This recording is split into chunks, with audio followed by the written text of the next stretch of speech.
Friday 1st, of course, Tuesday 1st, January, February. Good morning and welcome to Prime Flash, coming to you live from My Media Prime Television. I am Dolly Ngonde for presentation. The news starts now. As from today, February 1st, 2023, prices of fuel have changed across the country. Now, according to a press release signed by the Secretary General at the Prime Minister's office, the new prices will take effect henceforth. Petrol Super has increased from 630 francs CFA while to 730 francs CFA per liter. Gas has also increased from 630 to 730 francs CFA, while the price of gas has been maintained to 6,500 francs CFA. We now take you to Yaoundé, the capital city of Cameroon, to meet with Bo Elvis, who is on standby around the Simbok neighborhood. Hello, Elvis. Tell us, how is the situation like in Yaoundé this morning? Good day, ladies and gentlemen, you're welcome to Yaoundé. We are somewhere around Entrée Simbok to take a look at the effectiveness in the increase of fuel prices in Cameroon through a decision that was read on the national station of Cameroon yesterday and signed by the Secretary General at the Prime Minister's office. And through our observations this morning, we can confirm that fuel prices in Cameroon have been increased, and it is effective in the petrol stations, with Cameroonians complaining about the situation, especially taxi drivers and bike riders. No, I also feel bad for them. Because like these students, yes, I feel bad for students. People that are going to work, I don't feel bad for them, because these students, they usually pay us 100, but now if they don't pay 150, I don't think I'll carry them. My balance was 14,000 francs because I drive diesel motor, gasoil. So now I pray that all patrons will bring down their receipt, even for 12,000 francs, because they have increased a lot. If you are consuming 20 liters of fuel, it means for 2,000 francs. We cannot mortgage with the 14,000 again. You have to drop down. The increase of about 100 francs CFA is going to affect Cameroonians of all walks of life. It is going to affect homes, it's going to affect businesses, and it is going to affect the prices of basic commodities in the market. As part of efforts by the Cameroon government to try to see how they can contain the situation, the government decided to increase the salaries of civil servants by 5.2%. Alongside they also increased the minimum wage to about 41,000 francs CFA. Despite this increase in the salaries of civil servants and an increase in the minimum wage, many Cameroonians are still complaining because, of course, as you know, a majority of Cameroonians try to cope by working in the private sector. And if the salaries of civil servants have been increased without an increase in the salaries of those in the private sector, Cameroonians are still going to have difficulties coping in their day-to-day life. At the same time, just to indicate too that for the past 2 days, electricity supply in the nation's political capital, Yaoundé, has not been stable. And this, at a time when electricity supply is not stable, the government also moves ahead to increase the prices of fuel in the market at a time when electricity supply is not stable. How then is the economy going to cope? How are businesses going to raise the necessary income to be able to cope in the day-to-day running? That is a question many people have been asking. In Yaoundé, for My Media Prime Flash News, this is Bo Elvis. Thank you, Bo Elvis, for that warning, and we'll keep on giving you updates, ladies and gentlemen. Away from that, let's talk this story of human interest, where a 13-year-old girl has been killed and 3 others badly injured at the government primary school Biba 3 in the Biwong Bulu subdivision in the south region of Cameroon. Little Zegwefak Sorel Diana died, and when an old large tree suddenly fell on the school building, causing untold damage. She leaves behind her family members, friends, and well-wishers to mourn her. Now, away from that, some elements of the Tuburu Gendarmerie in the north region of Cameroon have opened investigations to arrest suspected traffickers of arms and ammunition on the laws. According to the Gendarmerie officials, these men of the underworld have been the cause of the rising insecurity in the north and Adamawa regions of the country. The arrested man is also an ex-convict aged 59 who is accused of acting as a local intermediary specialist in ammunition trafficking and also in the fabrication of weapons for criminals in that part of the country. Let's talk politics-related news with Julian Dambi, where some 13 political parties are now in the upper house of parliament as the highly awaited senatorial elections are due for March 12th of 2023. And also, the ruling Cameroon People's Democratic Party, the CPDM, is the only Cameroonian party that is contesting in all the 10 regions of Cameroon. Get details right ahead with Julian Dambi. Unlike the 2018 senatorial elections where only 9 parties contested, this year 2023, the third Senate elections, 13 political parties are officially in the contest for a seat or more at the National Assembly. Cameroon's electoral body, Elections Cameroon, on Monday, January 31, 2023, published the list of the 13 political parties in for the Senate elections scheduled for March 12, 2023.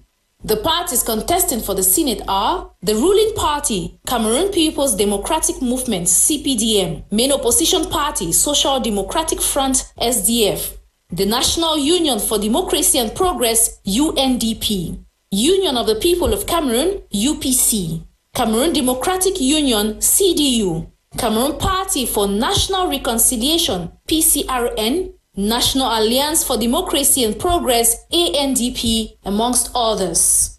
It should be noted that municipal and regional councillors will elect 70 senators in the 10 regions of the country, and the President of the Republic, Paul Biya, will appoint 30 other senators to sum up 100 senators who will run the Senate for the next 5 years.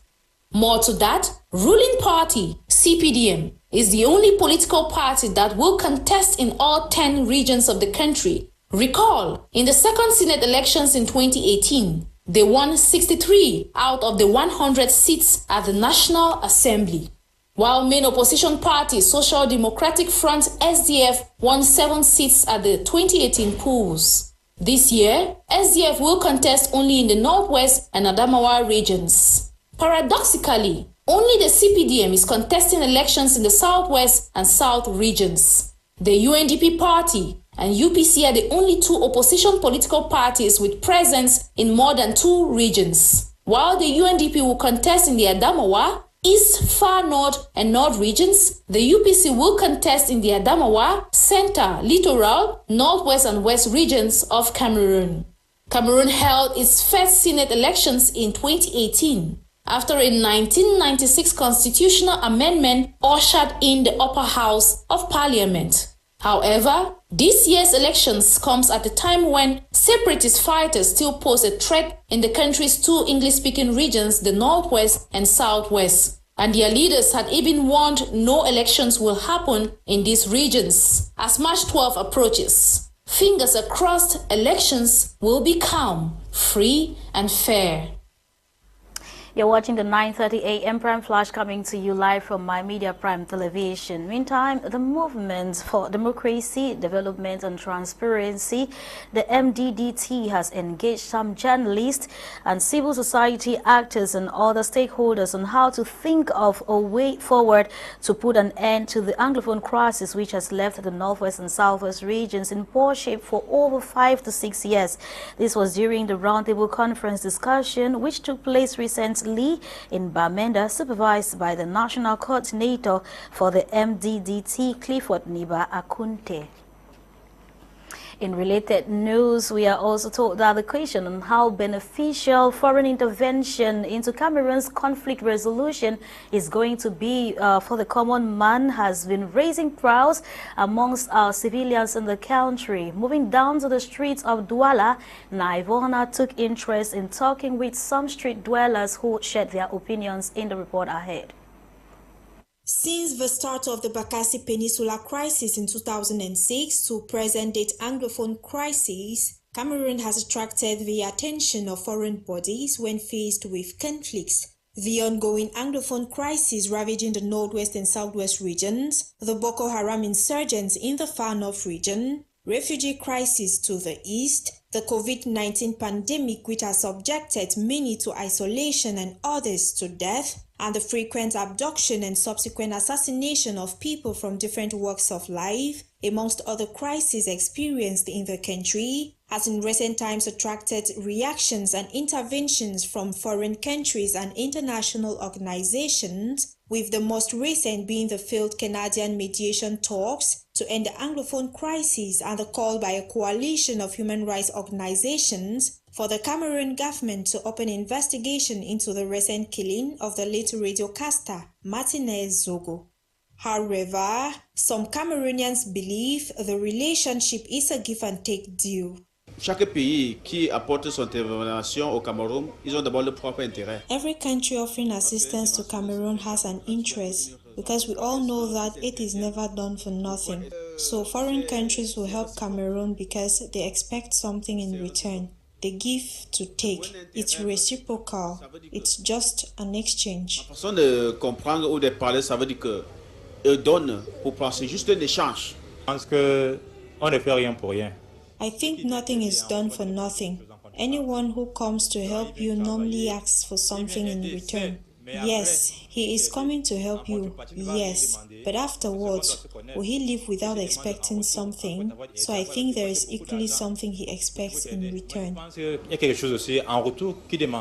These Douala denizens equally opine that That was Naivona reporting there. And on to something else. The third extraordinary session of the South Regional Council has held in Bulova recently, in which the 2023 financial budget was voted to run the institution. We get details right ahead with Staff Lady Eileen Sama. 4,800,000,000 francs CFA is the amount that was examined and adopted by the representatives of the South Regional Council during their third extraordinary session held on Monday, January 30, 2023 in the South Regional Headquarters at Bulova. The Regional Council of the South is poised to remain dynamic in its transformation process of the region. The institution plans to make this part of the country the center of growth and development. According to the president of the South Regional Council, Emmanuel Mvo Elemva, 60% of this budget will be reserved for investment and 40% for the execution of projects, adding that the budget is financed fully by the state grant, by FAICOM, as well as resources generated by the institution. It is worth mentioning that the regional institution now has a compass to guide its developmental projects, and according to councillors of the South Regional Council, the budget, 4,800,000,000 francs CFA, is a realistic, balanced and objective budget which is in line with the general code of the regional decentralization agenda. Note that in 2023, the Regional Council of the South intends to make every effort to carry out developmental projects related to the Regional Development Plan. Nonetheless, during the extraordinary session, some priority projects were highlighted by Emmanuel Mvo Elemva, including road maintenance, construction of a regional hotel, investments into the agricultural field, and other income-generating areas. We now talk sports before we take leave of you, as some 7 indomitable Lionesses and their team coach and technical staff as well have left the country for Auckland in New Zealand to finalize preparations ahead of the 2023 Women's World Cup playoff tournament. A total of 25 indomitable Lionesses have been pre-selected ahead of the competition. The playoff tournament takes place in New Zealand as from February the 17th of this year and is expected to gather some 11 teams who will battle for 3 last spots at the World Cup Jamboree. Details right ahead in the report done for us with Magdala Eyongbisong.